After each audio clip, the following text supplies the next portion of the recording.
안녕하십니까, 이종화입니다.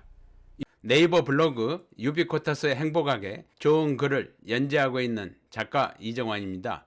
여러분에게 유비쿼터스 행복학 원데이 클래스 명태 행복학이란 주제로 오늘 특강을 하게 되어 행복하게 생각합니다. 여러분, 오늘 이 자리에 오신 모든 분들은 이미 용기 있는 선택을 하신 분들입니다. 명태라는 단어 참 낯설고 두렵죠.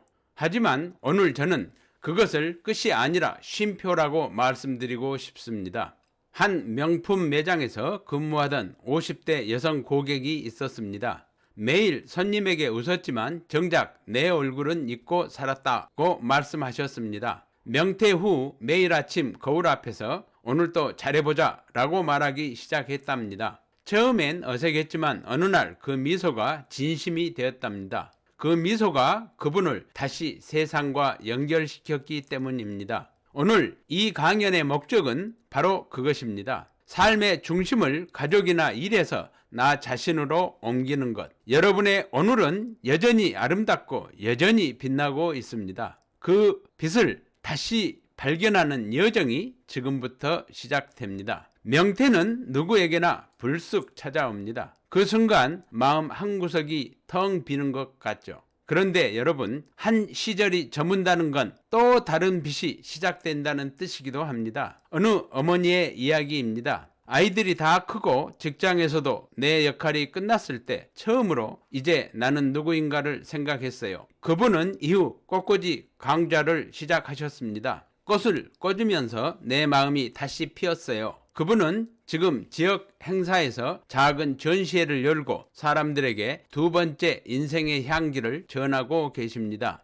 여러분, 햇살은 늘 존재합니다. 우리가 커튼을 걷기만 하면 됩니다. 오늘 이 시간 마음의 커튼을 활짝 열어보세요. 명태는 사실 리셋이라는 단어와 가장 잘 어울립니다. 한 50대 여성분이 계셨습니다. 명퇴 후 매일 울었어요. 출근도 회식도 동료도 모두 사라졌거든요. 그러던 어느 날 남편이 말했답니다. 당신이 행복해야 우리 집이 웃어. 그 말을 계기로 그분은 제과 제빵을 배우기 시작하셨고 지금은 행복 쿠키 공방을 운영하며 지역사회 여성들과 나눔을 이어가고 계십니다. 그분은 이렇게 말씀하셨습니다. 나는 명퇴당한 게 아니라 새롭게 태어난 거였어요. 그렇습니다. 명퇴는 이름이 아니라 나를 다시 쓰는 용기입니다. 여러분도 오늘 그 첫 페이지를 함께 써 보시겠습니까? 혹시 이런 경험 있으신가요? 퇴직 후 아침에 도시락을 싸던 손이 쉴 틈을 얻었는데 이상하게 허전했다. 그 손으로 자신을 위해 따뜻한 차를 한 잔 따라 본 적 있으신가요? 그 순간 마음이 울컥했을 겁니다. 비움은 상실이 아닙니다. 그건 채움의 전조입니다. 이제는 하루 중 10분이라도 자신을 위해 써보십시오. 창가에서 햇살을 느끼며 커피를 마시거나 좋아하는 음악을 들으며 조용히 걸어보세요. 그 시간은 누구에게 보여주기 위한 것이 아니라 여러분 자신을 위한 약속입니다. 행복은 거창한 변화가 아니라 그 10분의 잠깐 멈춤에서 시작됩니다. 명퇴 후 가장 큰 걱정은 경제일지도 모릅니다. 퇴직금이 얼마나 남을까? 앞으로 뭘로 살아야 하지? 하지만 저는 이렇게 말씀드리고 싶습니다. 행복은 돈이 아니라 마음의 사용법입니다. 한 여성분은 손주와 놀이터에서 하루를 보낸 후 이렇게 적었습니다. 그날은 돈 한 푼 안 썼는데 일평생 중 가장 행복했어요. 행복은 소비의 액수가 아니라 감정의 방향에서 만들어집니다. 쇼핑도 좋습니다. 다만 물건보다 가치를 쇼핑하십시오. 하루의 소비를 점검해 보십시오. 이 소비가 나를 채우는가 아니면 비우는가? 그 마음의 선택이 바로 여러분 자신의 품격입니다. 백화점에 오신 여러분은 소비의 전문가이기도 하십니다. 하지만 진짜 품격 있는 소비는 지갑이 아니라 마음의 크기에서 시작됩니다. 한 여성분은 매달 커피 2잔 값을 아껴 지역 도서관 행복 나눔 기금에 기부합니다. 내가 마시지 않은 커피 한 잔이 누군가에게 따뜻한 책이 된다는 생각, 그것이 그분의 행복 공식이 되었습니다. 스마트한 소비는 합리성 위에 감성을 얻는 것입니다. 나를 위해 그리고 누군가를 위해 의미 있게 쓰는 것, 그 순간 소비가 행복이 됩니다.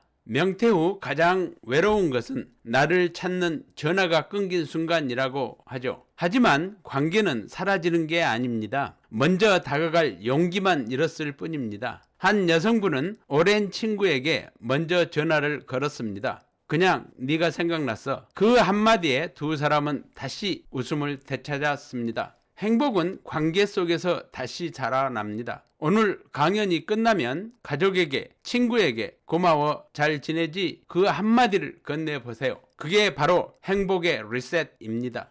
명퇴 후 지역 요가반 친구들과 함께 행복 밥상 나눔을 시작한 한 주부님이 계십니다. 처음엔 한 끼 식사였는데 지금은 동네 어르신들이 그날을 기다리세요. 그분은 말씀하십니다. 나누는 마음이 내 인생을 다시 움직이게 했어요. 여러분, 행복은 소유가 아니라 순환입니다. 나누는 순간 내 마음의 빈자리가 가득 채워집니다. 나눔은 돈이 아니라 마음의 용기로 시작됩니다. 작은 도움 하나, 미소 하나가 누군가의 삶을 밝게 비추어 줍니다. 명퇴 후 자신을 잃었다고 느꼈던 한 여성분은 매일 일기를 썼습니다. 오늘은 햇살이 참 따뜻했다. 나도 조금 따뜻해졌다. 그분은 그것을 나의 별 일기라 불렀습니다. 지금은 문화센터 글쓰기 멘토로 활동하며 다른 여성분들의 인생 이야기를 들어주고 계십니다. 우리 마음속에도 각자의 별이 있습니다. 그 별은 칭찬받지 않아도 웃을 수 있는 나의 상징입니다. 여러분, 지금 눈을 잠시 감고 여러분 자신의 별을 상상해 보십시오. 그 별은 어제보다 더 환하게 빛날 것입니다. 오늘 이 시간을 마치며 여러분께 드리고 싶은 말씀이 있습니다. 오늘부터 나의 인생은 다시 피어납니다. 명퇴는 마침표가 아니라 쉼표입니다. 우리는 다시 시작할 수 있습니다. 이제는 나의 행복을 위해 살아도 괜찮습니다. 여러분, 인생의 봄은 한 번뿐이 아닙니다. 여러분의 두 번째 봄은 바로 지금 여러분의 마음속에서 피어나고 있습니다. 오늘 이 강연이 여러분의 삶에 행복의 작은 불씨가 되기를 바랍니다. 여러분, 이제 함께 외쳐보실까요? 행복은 유비쿼터스입니다. 지금 여기서 시작합니다. 나의 행복은 유비쿼터스입니다. 나는 언제 어디서나 무엇을 하고 있든지 행복합니다. 여러분 모두가 유비쿼터스의 행복학으로 100세까지 건강하게 행복하기를 기도하겠습니다. 여러분의 오늘이 어제보다 더 풍요롭고 내일이 오늘보다 더 행복해지기를 축원합니다. 감사합니다.